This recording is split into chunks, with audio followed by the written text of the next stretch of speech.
What's up, man? Tauren Wells, it's so nice to meet you finally. Yeah. I've listened to you for years. Your Thanks. distinctive voice and the songwriting.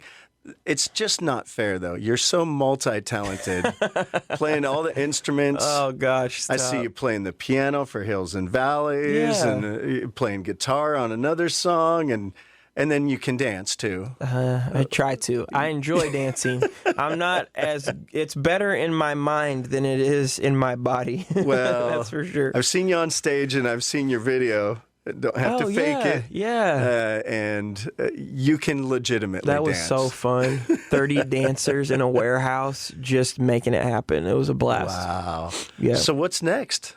Oh, good question. Tour is next. Okay. Yeah, we're going to be doing the Join the Morning tour, Okay. 26 cities. We're coming here, Nice. so I'm excited about that. And it's myself, Aaron Cole, and Lakewood Music. Now, people may have not seen me in concert before, may have not seen one of my headlining shows, but it's unapologetically entertaining. I'm just going to tell you from the jump. We invest a lot into it. We feel like people are paying good money to come out, spending real time to be with us. So we don't hold back. Stage design, choreography, content, songs.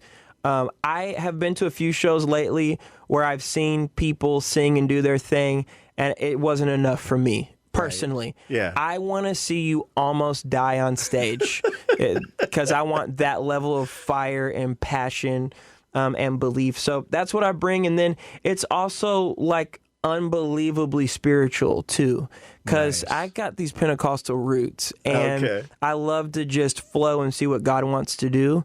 And it makes a really interesting night because I don't think that there's a show that I've been to, mainstream or in our genre, that has a high entertainment value with a deep spiritual, like, you never know what's going to happen next. Right.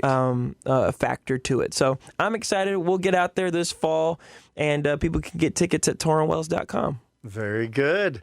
And music-wise, what's the latest going on for you? I just put out a brand new album called Joy in the Morning.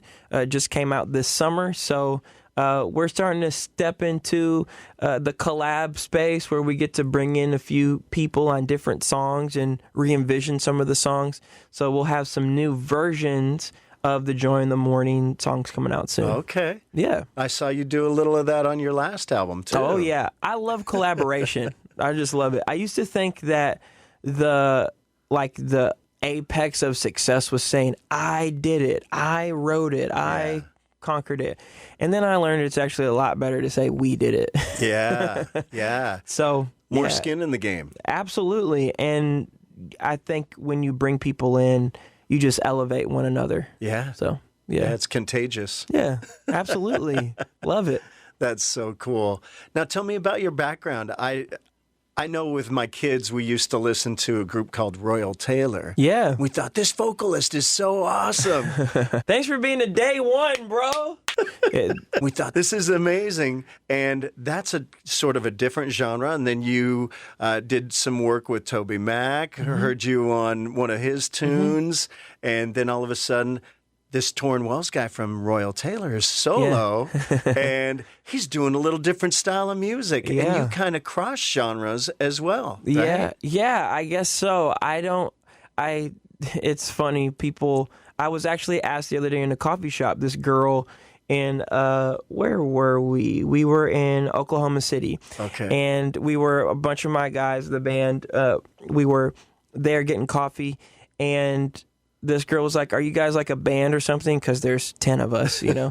And we're like, yeah. She's like, who do you play for? And the guys are like, it's him, you know, Tauren Wells. She's like, oh, what do you play? And I said, Christian pop. And she laughed out loud. Oh, really? Just full laughter. And I was like, yeah, Christian pop. She's like, no, seriously. I was like, Christian pop. Wow. She was like, really? I was like, yeah, have you listened to any? She was like, no, not really. I was like, well, pull up this video. So I played her Come Home, which is a new song off of the album that we did a live performance video for. It's super dope. Wow. She's listened to it. She was like, this is Christian pop? Wow. And it made me realize people really have no concept of what it really is that we do. And then we got in the car and we talked about it some more. And we were like, well, is Christian pop really the best, label for it? Right. And it's really multi-genre, because if you Right. listen through my album, it's pop, it's R&B, it's worship, it's gospel. I mean, I did a Right. song on the last album with Rascal Flatts. It's Exactly. country. I love music, Yeah. and the boundaries that we have created for it were not intended, and Right. so I think there can be cross-pollination and it be something really cool. Yeah. My effort in the Joy in the Morning album was to just bring my whole self into the album.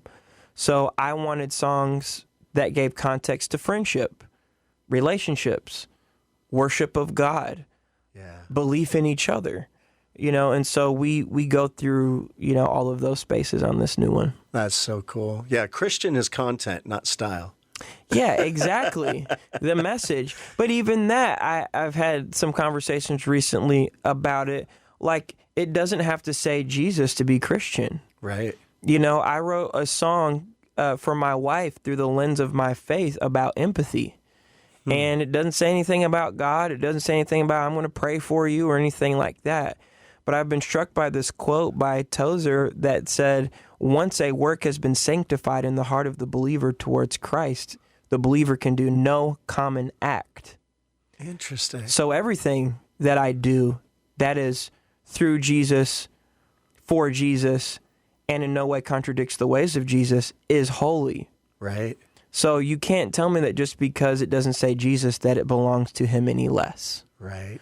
And so I think it's important that even as believers, we get out of this thinking of if it doesn't directly mention God, it can't be Christian. Right. Which maybe it can't be Christian because Jesus didn't die for songs. He died for people. Right. So that we'd have the liberty to sing from an authentic place of what it means to be a godly husband, what it means to be a true friend. And I think our perspective is needed in the world. Exactly. Yeah. And sometimes we think we're doing enough by just singing about God. But if we don't sing about how God informs every other area of our lives, we're not living boldly among people. Mm-hmm. So that's kind of the motivation for why this music's coming from, where it's coming from. That's so awesome. And you're speaking of reaching the world and cross genres. Our station, Praise 106.5, is a cross-country station. Oh, cool. So we're Southwest British Columbia, Northwest Washington. Amazing. Have you been to Canada? I have, yeah, Okay. of course. Yeah. Oh, wait a minute. I saw you in Canada with Toby Mac's tour. Played That there was with the Toby. last concert before COVID. Mm-hmm. I've played there with Toby. I've played there with Lionel Richie and Mariah Carey. I've been across the border a few times for different events. Yeah. One last thing. What would you have to say to our listeners, Canadian and American listeners in Northwest Washington, Southwest BC? I would just say be encouraged. God does his best work in some of the hardest places to reach.